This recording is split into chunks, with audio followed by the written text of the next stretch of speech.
Right. ఇంకా మీకు వచ్చినటువంటి పాటలు ఏంటనంటే ఒకటి ప్రకృతి పైన పాడిర్రు. తర్వాత అడవి అమ్మ పైన పాడారు. అమ్మ పైన కూడా పాడిర్రు. నెక్స్ట్ మీకు ఇంకా మీకు గుర్తొచ్చేటువంటి పాటలు అంటే ఎన్నో రకరకాలుగా ఇబ్బందులు జరుగుతా ఉన్నాయి తెలంగాణలో ఆడపిల్లలపై కావచ్చు. రకరకాల పాటలు కూడా ఉంటాయి. ఇంకా మన ఆడపిల్లల పైన కావచ్చు. ఇవన్నీ పాటలు ఏమైనా పాడగలుగుతారా ఇంకా? బంధాల బంధాలు తెంచుతుండు మనిషి సృష్టికే దిష్టిలా మారనుండు. అంటే ఈరోజు బంధాలు అనుబంధాలు హ్మ్. అంటే చిన్న పిల్లను కూడా ఈరోజు అవును. అత్యాచారానికి గురి చేస్తారు కాబట్టి హ్మ్. దాన్ని ఉద్దేశించి హ్మ్. సృష్టిలో ఇప్పుడు ఏంటంటే అసలు సమాజంలో అసలు చాలా విపరీతంగా తయారైపోయింది సమాజం. అవునవును. చెడు బుద్ధికి వ్యసనం యువత మొత్తం పెడదారిన పడతారు. హ్మ్.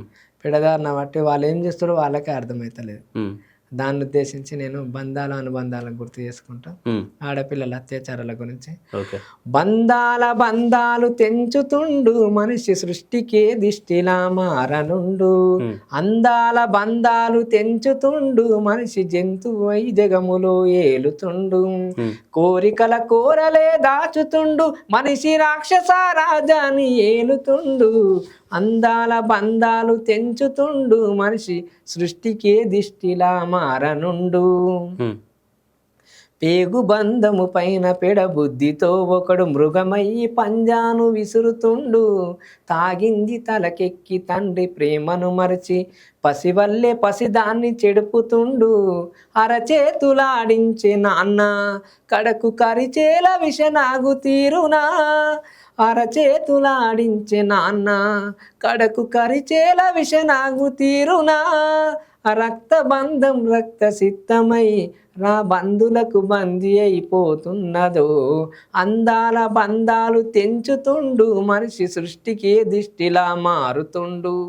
పేగు బంధము పైన పెడబుద్ధితో ఒకడు మృగమయ్యి పంజాను విసురుతుండు. తాగింది తలకెక్కి తండ్రి ప్రేమను మరచి పసివల్లే పసిదాన్ని చెడుపుతుండు. వ్యాపారమే మనిషి జీవితం మానవత్వం అవుతుంది భూస్థాపితం. బంధాలను బొందబెట్టే దిశగా మనిషి యంత్రమై సాగించుతుండు పయనం. అందాల బంధాలు తెంచుతుండు మనిషి సృష్టికే దిష్టిలా మారుతుండు. నిజంగానే తెలంగాణలో కావచ్చు దేశంలో చిన్న ముక్కుపచ్చలాని చిన్న చిన్న పిల్లల పైన రేపులు జరుగుతూ ఉన్నాయి. ఒక ఆడపిల్ల రోడ్డు పైన అర్ధరాత్రి బయటకు వెళ్ళినటువంటి పరిస్థితులు కనిపిస్తూ ఉన్నాయి. ఇవన్నీ చూస్తూ ఉంటే ఇటువంటి వాళ్ళకు ఏం చెప్పాలనిపిస్తుంది అన్న? మీ తరపున సజెషన్స్ ఏమైనా ఇవ్వాలనుకుంటున్న సమాజానికి కావచ్చు, లేకపోతే యువతకి? యువత మొత్తం ఈ ప్రస్తుతం ఉన్న సమాజంలో చెడుదారి చాలా పడతారు. అంటే 18 ఏళ్ళు 17 ఏళ్ళు నిండక ముందే పిల్లలు చాలా తాగుతా ఉన్నారు. గంజాయికి డ్రగ్స్కి ఇట్లా చెప్పుకుంటూ పోతే వ్యసనాలకు బాగా బానిసలు అయిపోతారు. బాధ అనిపిస్తుంది. చదువును పక్కదారి పట్టించి అది తాగడం తినడం స్టార్ట్ చేసారు. ఇట్లా యువత చెడిపోతారు. అట్లా నా ఉద్దేశం ఏంటంటే చెడిపోకుండా ఉండాలని యువతను నేను కోరుకుంటున్నా. ఇలాంటి వ్యసనాలకు దూరంగా ఉండాలి.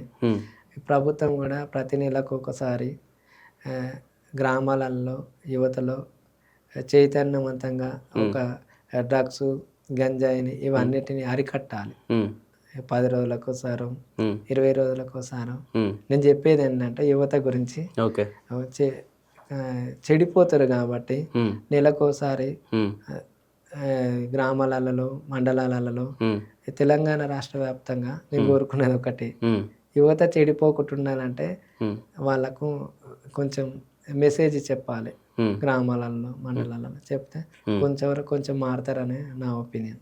ఓకే అన్న, ఇప్పుడు చాలామంది కూడా పాటలు పాడి కొంచెం ఫేమ్ వచ్చేసిన తర్వాత, అంటే పాటలు పాడి పరిచయం అయిపోయిండు, రకరకాల ప్రోగ్రామ్స్లో ఇన్విటేషన్స్ ఇస్తూ ఉంటారు, కొన్ని స్టేజ్ల పైన పిలిచి పాడమని చెప్తూ ఉంటారు. కొన్ని పార్టీలు కూడా మా పార్టీలోకి రండి, మా పార్టీలో ఏ ప్రోగ్రామ్ ఉన్నా మీరే పాడండి, మీకు నెల ఇంత శాలీలా ఇస్తామని చెప్పి రకరకాలుగా మాట్లాడుతూ ఉంటారు. మీరు కమర్షియల్ అంటే ఒక పెద్ద ఎత్తున మీరు ఒక పెద్ద సింగర్ అయిపోయిన తర్వాత, చాలామంది ఫేమస్ అయిపోయిన తర్వాత, మిమ్మల్ని రాష్ట్ర వ్యాప్తంగా అందరూ గుర్తుపట్టే పరిస్థితి వచ్చిన తర్వాత మీరు కమర్షియల్ వైపు ఎంచుకుంటారా, లేకపోతే ప్రజల కోసం ప్రజల స్వరం కోసం ఎంచుకుంటారా? అసలు ఏ వైపు ఉంటారు మీరు?